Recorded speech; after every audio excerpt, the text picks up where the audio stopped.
પૈસાથી સામ્રાજ્ય બંધાઈ શકે છે, પરંતુ વનતારાએ આશા બાંધી છે. વનતારા જે વિશ્વની સૌથી મોટી પ્રાણી કલ્યાણ પહેલમાંની એક પહેલ છે. અહીં પ્રાણીઓને માત્ર રાખવામાં નથી આવતા, બચાવવામાં આવે છે, સાચવવામાં આવે છે અને જીવન જીવવાની એક નવી તક આપવામાં આવે છે.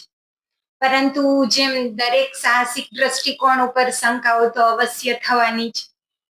પ્રશ્નો બી થયા, આક્ષેપો બી થયા, પરંતુ સત્યનો અવાજ જોરદાર હતો. સુપ્રીમ કોર્ટે સાફ કહ્યું, કોઈ પણ જાતનું સ્મગલિંગ નથી થયું, ગેરરીતિ નથી થઈ, કોઈ પણ કાયદાનો ભંગ નથી થયો. ચુકાદો એ વાત સાબિત કરે છે કે જ્યારે સંસાધનોનો ઉપયોગ કરુણાભાવ સાથે અને કોઈ પણ જાતના નફાના ઉદ્દેશ વગર કરવામાં આવે ત્યારે તે એક વારસો બને છે અને તે કાયમી હોય. વનતારા જે પૈસાનો સાચો ઉપયોગ છે, અવાજ વિનાના માટે, નબળા માટે એક ઉત્તમ આવતીકાલ છે.